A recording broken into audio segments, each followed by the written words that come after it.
육신의 아버지가 있듯이 영혼의 아버지가 되십니다. 히브리서 12장 9절에 또 우리 육신의 아버지가 우리를 징계하여도 공경하였거든 하물며 모든 영의 아버지께 더욱 걱정하며 살려하지 않겠느냐 라고 말씀합니다. 육신의 아버지는 다 아죠. 아버지가 세상 안 계셔도 아버지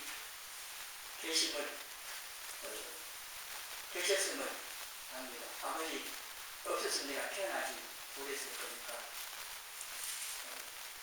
태어나자마자 아버지가 돌아가신 분들은 아버지 얼굴 본 적이 없는, 계셨는지도 모르는 그런 경우도 있겠지만은 어쨌든 육신의 아버지 있었고, 더불어서 영의 아버지도 계시는데 영의 아버지가 하나님이시죠. 가장 좋으시고 든든하신 분이 우리 아버지인데, 이 하나님께서 여러분의 아버지이세요?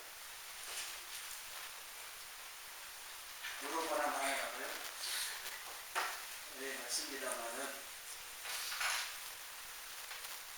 실제 머리로 아는 거하고요, 실제 삶 속에서 그걸 알고 인정하며 사는 거하고 좀 차이가 있어서 말씀을 드리는 거예요. 내 삶 가운데 하나님께서 내 아버지시라고 하는 사실을 기억하면서 살자는 겁니다. 하나님 그걸 원하셔요. 내가 너 아버지다 늘 말씀하고 계시다는 사실입니다. 이 시간에는 우리 아버지이신 하나님에 대해서 말씀을 드리겠습니다. 하나님께서 우리 아버지가 되십니다. 하나님께서 우리를 지으신 분이시고 예수님을 통해서 하나님의 자녀로 거듭나게 하셨습니다. 그래서 잘 아는 요한복음 1장 12절, 13절에 예수 그리스도의 이름을 믿고 영접하면 하나님의 자녀가 되는 권세를 주셨는데, 이거는 피가 육으로 사람의 어떤 힘으로 되는 게 아니고 이로부터 하나님으로부터 거듭 태어나는데, 요한복음 3장 5절에 가면은 물과 성령, 하나님의 말씀을 들을 때 성령님께서 깨달아지고 믿어지고, 그래서 예수님을 거듭 주님으로 영접하게 하심으로 하나님의 자녀로 거듭 태어나게 하십니다. 하나님께서 우리를 하나님의 자녀로 거듭 태어나게 하십니다. 육신의 부모를 통해서 이 육신이 태어나듯이 하나님께서 은혜로 성령의 역사로 예수님을 통하여 하나님 주신 믿음을 가지고 예수님을 믿고 영접함으로 하나님의 자녀로 거듭 태어나게, 중생이라고 부르는데 거듭 태어났습니다. 두 번 태어났습니다. 육신에 태어난 눈에 보이는데 영적으로 두 번 태어나면 안 보이잖아요. 그래서 믿음이 필요한 겁니다. 말씀하시면 그대로 이루시는 하나님이심을 믿어야 하나님께서 말씀을 통해서 예수를 믿으면 구원받는다, 하나님 자녀가 된다고 하신 그 말씀 그대로 하실 분이니까 내가 구원받은 하나님 자녀라는 사실을 믿을 수 있는 겁니다. 이 믿음 없이는 가르침 받고 믿고 들어서 내가 하나님 자녀 되는 것 같다 해가지고는 안 되는 겁니다. 하나님께서 말씀하신 그대로 행하고 이루시는 분이심을 믿어야 되고, 그 하나님께서 요한복음 1장 12절 13절뿐만 아니라 성경 많은 곳에서 우리 하나님의 자녀가 거듭 태어났다고 하는 사실에 대해서 말씀을 하고 있기 때문에 하나님의 자녀로 거듭 태어난 거고, 나는 하나님의 자녀고 하나님은 내 아버지시라고 하는 사실이 분명합니다. 요한복음 3장 5절에 예수님께서 니고데모에게 물과 성령으로 거듭나지 아니하면은 하나님 나라에 들어갈 수 없다고 하셨습니다. 하나님 나라 들어간다, 천국 갈 수 있다 하는 것은 구원받아야 똑같은 말입니다. 구원받는다, 영생 받는다, 천국 간다, 이렇게 다 연결되어 있는데, 예수님이 분명하게 물과 성령으로 거듭나야 합니다. 다시 태어나야 한다고 했습니다. 육으로 난 것은 육이고 영으로 난 것은 영이라고 했습니다. 육으로 태어난 것은 첫 번째 탄생, 모든 사람이 태어나는 이거고, 성령으로 하나님 나라 거듭 태어나야 됩니다. 그래야 하나님 나라 천국에 들어갈 수가 있다고 하는 겁니다. 고린도서 15장 50절에요. 혈과 육은 하나님 나라를 이어갈 수 없다고 말씀합니다. 이게 이 혈과 육, 지금 우리가 입고 있는 이 몸 가지고는 천국 못 들어가는 겁니다. 어떻게 해야 들어갈 수 있습니까? 거듭 태어난 구원받은 성도 들어가는데, 우리도 구원받은 성도들, 여러분 구원받은 성도들이잖아요. 천국 갈 자격 얻었어요. 하나님 자녀 자격 얻었는데 이 몸으로는 못 들어간다는 겁니다. 예수님께서 부활하셨을 때에 그 영광스러운 몸, 고린도서 15장에는 그 부활할 때 입은 몸이 있다고. 예수님과 같은 시 공간에 제한을 갖지 않는다. 그러니까 예수님께서 마음만 먹으면 나타나셨다가 사주시겠다고 그러실 정도가 아닙니다. 문 다 닫아놨는데 갑자기 나타나시고, 그래서 시 공간에 제한을 안 받는 몸이 있어요. 부활하신 예수님의 몸, 부활치라고 표현한 영광스러운 몸, 그 몸을 입어야 천국에 들어갈 수가 없다는 얘기입니다. 이게 거듭 나에게 가능한 겁니다. 하나님의 자녀로. 하나님의 자녀로 거듭 난 자녀들인 우리가 아버지이신 하나님이 어떤 분이신가 아는 것이 매우 중요합니다. 계속 지금 하나님에 대해서 말씀을 드리고 있는 이유이기도 합니다. 내 아버지가 누구인지를 알아야 내 식권이 정해지니까요.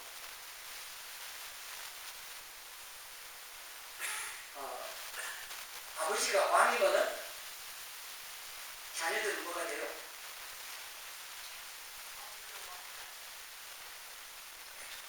자기가 기사님은 여자님은 공주가 없는 거예요. 왕이가 공주죠. 아버지가 왕이면은. 근데 종은요, 아버지가 종이면 내가 아무리 똑똑하고 해도 종이에요. 아버지에 의해서 내 신분이 정해져요. 요즘 신분 사이는 아니지만 그렇다는 얘기입니다. 이스라엘 히브리인들은요, 아버지를 보면은 그 아들 다 알 수 있대요. 직업까지도. 왜냐하면 아버지 직업을 그대로 물러가니까. 아버지 보면 자녀들 성격도, 또 자녀 보면 부모 성격도 대충 알잖아요. 그게 나오니까 우리가 믿고 섬기는 하나님께서 아버지시라는데, 이 아버지, 이 하나님이 어떤 분이신가 하는 것은요, 매우 중요한 겁니다. 신앙생활에서도 중요하고, 영적인 면에서, 여러 부분에서 매우 중요하다고 하는 겁니다. 구약 이스라엘의 백성들, 히브리인들은요, 하나님을 함부로 부를 수도 없고 쓸 수가 없었습니다. 제3계명에 뭐라고 명령하는데요? 하나님 이름을 망령될 것을 함부로 사용 안 된다는 겁니다. 그래서 하나님 이름을 함부로 부를 수도 없었고 쓸 수도 없었다는 거예요. 그래서 아도나이, 주라는 말을 바꿔서 부르거나 성경 옮겼을 때도 그렇게 있고요. 그러니까 하나님 이름, 성경에 지금 여호와라고 번역을 해놨는데 정확한 것을 모른다는 겁니다. 한번 끝까지 설명할 수 있는 시간이 아니고, 어쨌든 하나님 이름 함부로 부를 수가 없었어요. 그런데 기도 소풍한 일이 벌어집니다. 예수님께서 마가복음 14장 3절 들어보니까 아빠, 아버지요. 아버지도 아니고요, 아빠, 아버지예요. 아빠, 아버지. 여러분 아버지한테 아빠라고 부르셨어요? 나이 들은 자녀들은 아빠라고 부르기도 합니다만, 나이 드신 분들은 아버지한테 아버지라고 이제 아빠라고 쉽게 못 부릅니다. 그만큼 친밀한 표현이기도 합니다.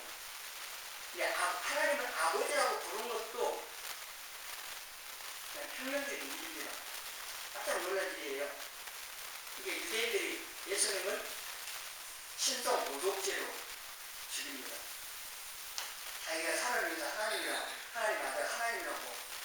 사실은 안 나와. 하나님도 아버지라고 부르는 거는요, 그러니까 아버지 아들은 하나입니다. 요한복음 10장 30절 아버지와 나는 하나라고 말씀을 하시세요. 하나님과 예수님 하나라는 예수님 자신이 하나님 동봉하신 하나님이라는 말씀입니다. 유대인들은 그걸 용납할 수가 없는 겁니다. 그런데 예수님께서 하나님을 아버지 더 넘어서서 친밀하게 아빠, 아버지라고 부르셨고, 마태복음 6장 9절에는 우리한테 기도할 때 이렇게 기도하라고 가르치시면서 하늘에 계신 누구에게요? 하늘에 계신 나무 아버지가 아니고 우리 아버지예요. 하나님을 우리 아버지요 하면서 기도하라고 하셨어요. 하나님은 아버지라고 부르라고. 마태복음 5장 48절에는 하늘에 계신 너희 아버지의 온전하신 것 같이 너희도 온전하다. 자녀가 아버지 닮는 것은 당연한 겁니다. 아버지의 생명이 있기 때문에 자녀들은 아버지를 닮게 있습니다. 그 생명이라는 게 다 들어있어요. 아버지의 성품, 모든 게 다 들어있습니다. 유전자라고도 표현하고 DNA라고도 표현하는데 그 안에 다 들어있어요. 모든 정보가. 그거를 생명으로 표현합니다. 하나님 아버지의 생명이 우리에게, 하나님 자녀 우리에게 있기 때문에 그냥 하나님 닮아서 하나님 온전하신 같이 온전할 수가 있는데 이 땅에서 온전함을 완성을 못합니다만은 그 온전한 것을 향해 가고 있어요. 성화를 이루어가고 있는데 어쨌든 우리는 하나님의 생명을 가야 돼요. 그래서 하나님의 성품도 능력도 이 모든 것들이 우리를 통해 나타날 수 있는 하나님의 자녀들이라고 하는 겁니다. 하나님께서 우리 아버지이시고 이 하나님께서 우리 아버지로서 우리를 자상하고 신실하게 보여주십니다. 이 사실이 우리에게는 중요하죠. 하나님은 어떤 분이시니 우리 다 알 수 없지만 그 하나님이 나하고 관계없으면 의미가 없잖아요. 하나님 전능하시다는데 그 전능하신 하나님께서 나하고 아무 관계없으면 내게 무슨 의미가 있겠습니까? 이 좋으신 하나님께서 내 아버지시래요. 근데 그 아버지가 육신의 아버지가 좀 다릅니다. 육신의 아버지를 통해서 좀 나쁜 아버지상을 가지고 계시는 분도 있습니다. 폭력적인 아버지 곁에 자라는 분들은요, 하나님께서 좋은 아버지라고 한번 이게 좀 사실 받아들이기에서 어려운 부분이 있습니다. 그래도 하나님께서는 비교할 수 없을 만큼 좋으신, 선하신 아버지이십니다. 우리가 그걸 다 알 수 없을 것 같은 하나님의 좋으신 하나님이시고, 이 하나님께서 아버지로서 역할을 어떻게 하면 여러 부분으로 감당하시는데, 아버지는 자녀를 양육합니다. 보살펴줍니다. 열심히 일하잖아요. 밖에는 열심히 일하는 것은 가족들 먹여 살리는 책임이에요. 아버지로 가장으로서의 책임이고 역할이기 때문에 이렇게 하듯이 하나님께서 우리 아버지로서 우리를 보살펴 주시는데 육신의 아버지하고 비교할 수 없을 만큼 우리를 보살펴 주십니다. 마태복음 6장 32절에 너희 하늘 아버지께서 이 모든 것이 너희에게 있어야 할 줄을 아시느니라. 이 모든 것은 바로 앞에 나왔던 먹을 것, 입을 것, 마실 것, 먹을 것, 의식주. 사람이 살아가는데 생명을 유지하는 데 꼭 필요한 필수적인 요소들, 의식주뿐만 아니라 우리의 살아가는 필요한 모든 것들이 우리에게 있어야 할 줄을 아신다고. 전지하신 분이 당연히 아시죠. 근데 이 말씀은 있어야 할 줄을 아신다는 말씀은 끝나는 게 아니라 아는 거 끝나는 게 아니라 사람처럼 알고 끝나는 게 아니고 행함까지 포함되어 있습니다. 성경을 안다고 이렇게 그런다니까요. 2차 지식적으로 알고 그 다음에 그것을 행하는 것까지 포함되어 있는 겁니다. 체험을 통해 아는 거예요. 그러니까 하나님께서 우리에게 있어야 할 줄을 아신다는 말은 당연히 필요한 다 아실 뿐만 아니라 그 있어야 할 걸 아시니까 채워주신다는 말씀입니다. 하나님 여러분의 필요한 걸 채워주신 경우들 없었어요? 전 지금까지 살아오면서 하나님께서 먹여 살리신 것들 많이 봐왔습니다. 여러분 자녀들도 마찬가지입니다. 저도 두 아들 때문에 때때로 걱정이 될 때도 있습니다. 그런데 하나님께 나를 먹여 살리셔 보셨던 것처럼 내 아들들도 먹여 살리실 것을 믿고 부탁을 합니다. 그럼 조금 염려가 내려놓아집니다. 근데 두 아들이 믿음 갖고 살아야 그렇죠. 그러고 해야 되는데 여러분 자녀들 마찬가지입니다. 여러분만 하나님께서 보답해 주시는 게 아니라 여러분의 자녀들도 하나님 자녀이기 때문에 하나님께서 당연하게 보답해 주신다는 거예요. 그러니까 염려할 게 아니라 하나님께 내 자녀들도 보답해 주시기를 부탁해 기도해야 하는 거죠. 마태복음 10장 29절부터 31절에 보면요. 하나님 허락 없이는요. 청자 한 마리도 땅에 떨어지지 않습니다. 총 싸가지고 삼배가 떨어졌다고 하는 것은 하나님 허락했기 때문에 그렇습니다. 허락 안 한 것은 총 쌌는데 총알이 3.5만 치면 삼배가 깨버린다.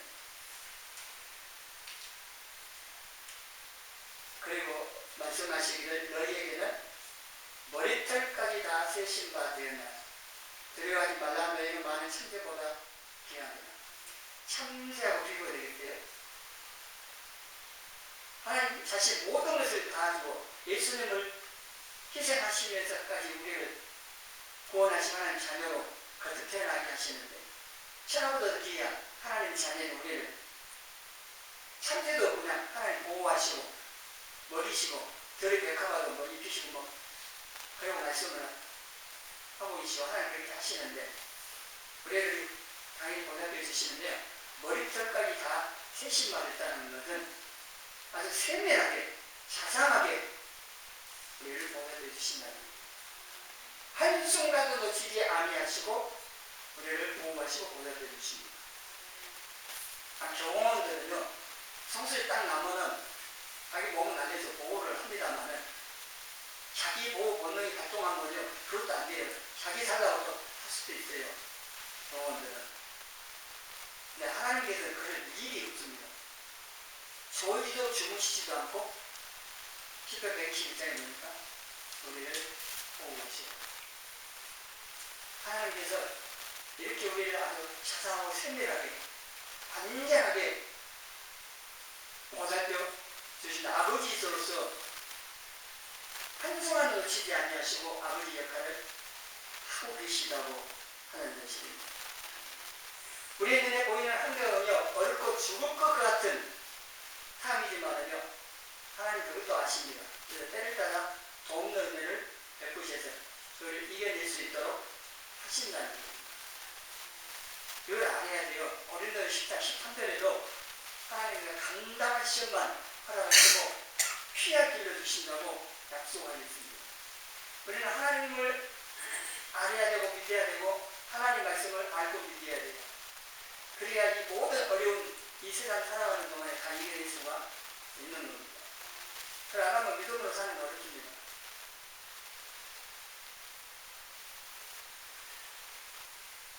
하나님께서 이렇게 우리 모든 것을 보고 계시고 보살펴 주시기 때문에 어려운 한계, 문제만 볼 것이 아니라 눈을 열면서 하나님을 바라봐야 하는 겁니다.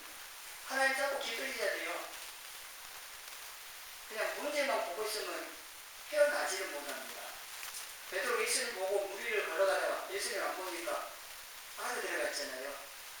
이게 빠져 들어가니까 그래서 주여 나를 구원하면서 예수님 특시를 건져주셨는데 혹시 베드로처럼 예수님 안 보고 세상 문제 속에 빠져들어가면 죽는다 일찍 죽는다고 하지 마시고 빨리 주님 보내시라고요. 기도하셔야 되는 거예요. 다시 하나님 바라보고 도우심을 구하면 하나님께서 구비해 주신다는 거예요. 아버지께서 자녀들 안 구해 주실 리 없지요. 도와주신다고 하는 겁니다.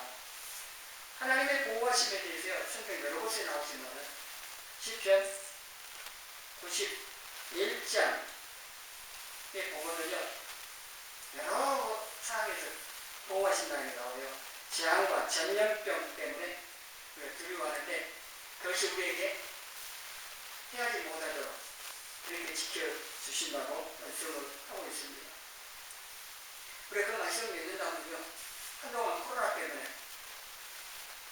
공복 분위기 소송하니 그래서 두려움을 가질 수도 있었지만은 하나님께서 그렇게 말씀하시고 보호해 주심을 믿는 성도는 두려워하지 않으세요.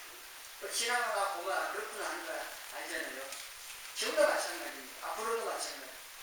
하나님께서 한순간 우리를 놓치지 않으시고 우리를 보호하시고 보살펴 도우십니다.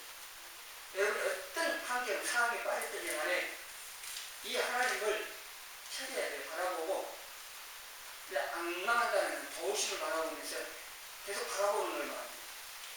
여기를 악망하면 이사야 40장 31절에 뭐라고 말씀하세요?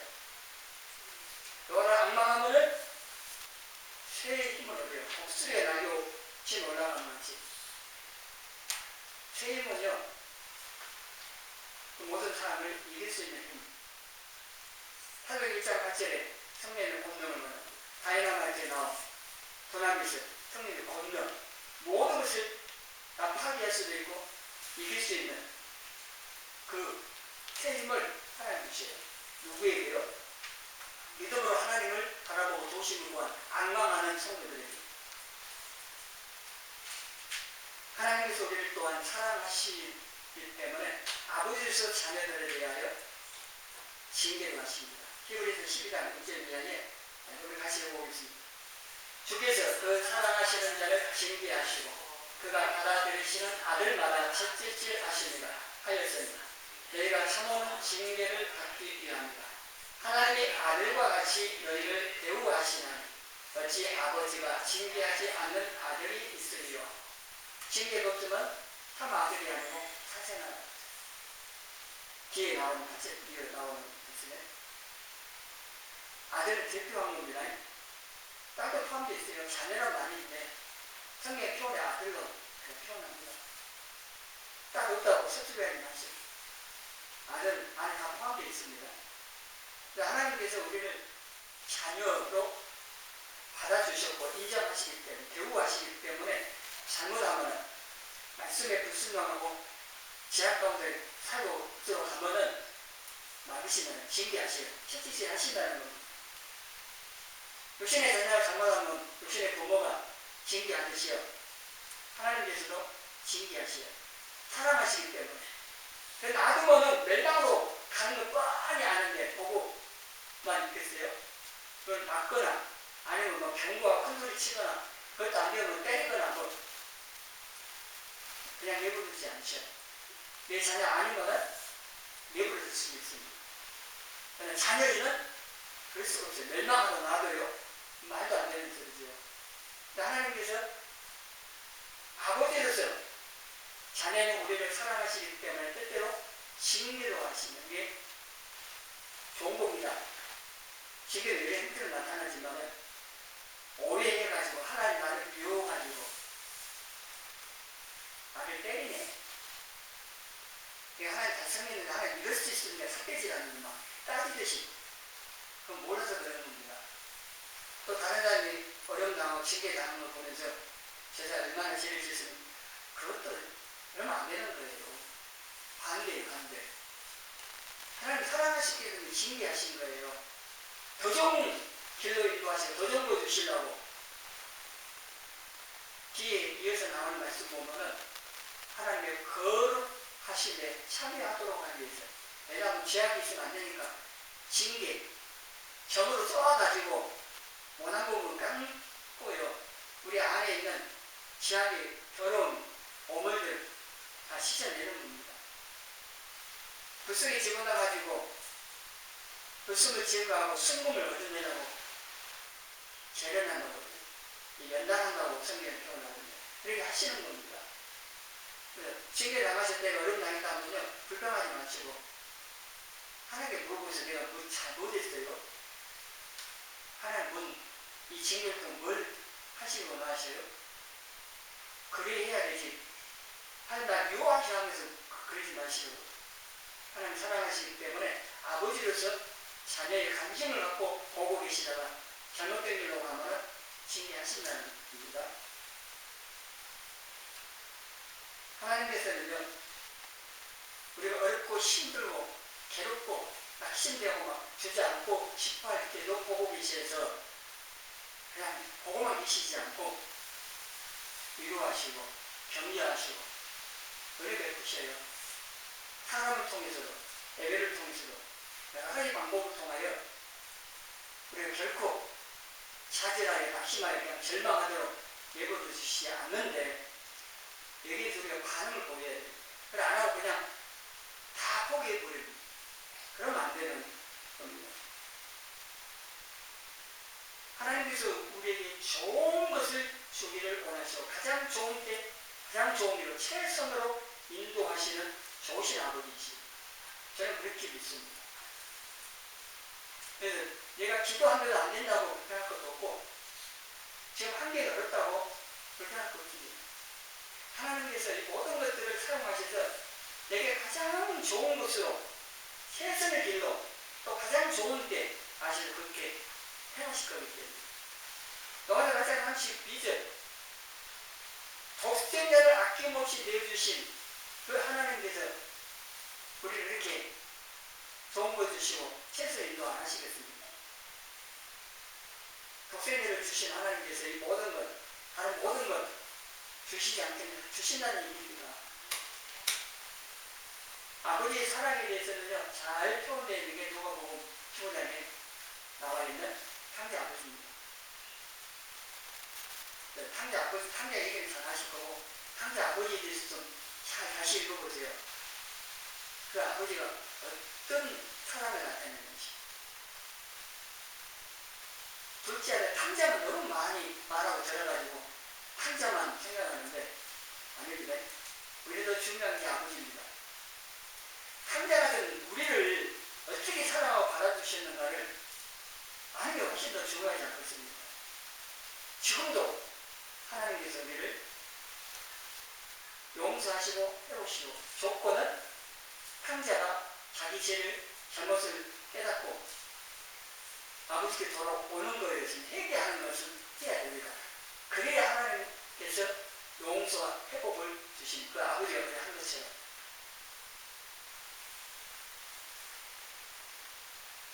혹시 육신의 아버지 때문에 아버지상이 조금 안 좋은 그런 이미지로, 그런 어떤 감정이나 그런 것들로 인한 거는요, 그거하고 상관없이 성경을 통하여 또 우리의 삶 가운데 실질적으로 하나님께서 어떻게 아버지로서 나를 보살피고 인도하시고 도우시고 이렇게 보살피시는 것들을 통하여서 다시 하나님에 대한 그 아버지 상을 좋게 만들어주고 있습니다. 저도 그랬습니다. 제가 말 안 합니다만은 제가 늑둥입니다. 한란의 늑둥인데 아버지가 나이 많이 드시고 나셔가지고 일어가시면은 뭐 대화할 시간도 없을 뿐만 아니라 함께할 시간도 별로 없었어요. 그러니까 아버지 잘 모르죠. 아버지 역할을 잘 못해요. 제가 그래서 아버지가 한 걸 보고 배워야 되는 그게 없으니까 두 아들은 제일 그런 부분에 참 부족한 부분이 많거든요. 사람들과 대화하는 것은 그런 부분에 좀 부족한 부분이 있어요. 혼자만 있었으니까. 그렇게 자라서 그래서 부족한 일이 있어도요, 하나님께서 여러 가정들을 통해서 하나님께서 어떤 분이신가를 알게 하시고 아버지가 어떤 분인가 이런 것들을 알게 하셔요. 그래서 그나마 좀 나아지는 거죠. 욕심적으로 그렇지만은 하나님께서 아버지 되신 것에 대해서는 뭐 아직까지 다 아는 부분은 없어도 아는 부분에 대해서는 그 하나님 아버지를 믿고 의지하고 사는 겁니다. 육신의 아버지 때문에 하나님 아버지에 대한 그런 부분들이 조금 장애가 되고 막힌 부분이 있을 수도 있는데요. 육신의 아버지에 대한 것을 좀 내려놓고 하나님 아버지께서 어떻게 내 삶 속에서 아버지 역할을 하시는가를 좀 더 관심 갖고 보시고 그런 삶 속에서 행하시는 하나님에 대한 그런 체험들을 통해서 다른 아버지 삶을 좀 다시 가져보시고 저도 그래야 됩니다. 내 아버지한테 다 못 받았지만 내 아랫배에게는 더 사랑을 줘야 되는데 부족합니다. 신앙의 의사를 물려받은 분들은 참 복입니다만 이 세대의 성도들은 어떻습니까? 내가 이제 믿음의 가문, 가정을 이루어가고 내 자손들에게 믿음을 다 전수해 줘야 되거든요. 찬송가에도 어머니 무릎에서 성경 배우고 성경 가르쳐진 그 추억이 있는 자녀들 돕겠습니다만 그렇게 못했다고 불평할 게 아니고 내 부모에게 못 받은 것 괜한 자녀들에게 성경을 가르쳐주고 기도해주고 축복해주고 신앙의 본을 보여야겠다. 그런 마음을 가지시고 신앙생활 잘합시다. 우리 자녀들에게 자상하고 신실하게 우리를 보살펴 주신 하나님이시 우리는 이 하나님 아버지에게 대하여 바르게 반응을 보여 하나님을 공경해야 경외해야 된다는 얘기입니다. 오늘 본문 5절에 이스라엘에서는 그렇게 하지 않았기 때문에 제약을 행했습니다. 거룩하신 하나님의 자녀로 합당한 삶을 살지 않아서 자녀라고 할 수 없을 정도인 경우도 있습니다. 그렇다고 자녀 아닌 건 아니죠. 불효자라고 해서 효자가 아닐 뿐이지 자녀가 아닌 건 아니잖아요. 자녀이지 우리도. 말라기 1장을 들어보니까 내가 아버지인데 나를 공경하며 어디 있느냐. 내가 주인인데 나를 두려워하며 어디 있느냐. 하나 너희는 이르기를 우리가 어떻게 주의 이름을 메시아하나이까 하는 것. 말로 한 게 아니고 행동을 그런 겁니다. 이스라엘의 행동을 하나님에 대해서. 하나님을 공경함, 경외함이 없기 때문에 하나님을 두려워하지 않고 죄 짓는 것도 두려워하지 않고 하나님 안 계신 것처럼 믿지 않는 세상 못하게 사는 성도들도 있습니다. 하나님 경외하면서 두려워하지 않아야 됩니다. 그래서 죄를 안 지려고 해야 돼요. 그래야 되는데 그렇지 못해요. 그러니까 교회 다닌 사람들이 많다는데 영향력은 매우 적습니다. 우리나라 이런 상황에 이런 것도 교회의 책임이 크다고 보는 겁니다. 우리나라 상황 아실 거고 기도하셔야 돼요. 빨리 안 되게 되죠. 하나님께서 대통령 세우셨는데 대통령 세우신 그 목적을 잘 이루어가도록 기도하셔야 돼요. 정치 얘기하는 게 아니라 나라 안정되어 왜 신앙을 할 수 있잖아요. 그래서 왜 회개하면서 하나님께 은혜를 구하셔야 합니다. 베드로전서 1장 17절에 같이 읽어봅니다. 애물어 보시지 않고 각 사람의 행위대로 심판하시는 일을 너희가 아버지라 부르니 너희가 나그네로 있을 때를 두려움을 지니라. 우리 행위대로 심판하시고 그 하나님을 아버지라고 부른다면 나그네 이 세상 살아가는 동안에 두려움을 가지고 있습니다. 함께 살면 안 된다는 얘기입니다. 꼬마 천국 가니까 길 지어도 돼요? 내 마음대로 살아도 돼요? 아닙니다. 하나님을 두려워하는 가운데 죄를 멀리하고 거룩하게 살기를 힘써야 돼요. 성령님의 순종 잘해야 돼요. 하나님을 두려워함과 동시에 또한 하나님과 친밀한 관계도 가지려고 해요. 하나님은 아바 아버지라고 부르면서 친밀한 관계, 기도할 때 친밀하게 기도하고 하나님 만날 수 있도록 예배할 때 버릇 없어도 문제고 너무 두려워만 해도 안 되고 주로 또 해야 되지만은 아버지니까 친밀하는 게 하나님 아버지라고 부르면서 모든 사정을 알고 그 아버지를 기쁘시게 해드리려고 하는 이런 삶을 살아야 한다고 하는 겁니다. 가장 든든한 후원자, 보호자이신 하나님을 아버지로 모시고 사는 우리를 자상하고 신실하게 보살펴 주시는 이 하나님을 경외하며 더 기쁘시게 해드리는 신앙생활하는 저와 여러분이 되시기를 주님의 이름으로 축원합니다.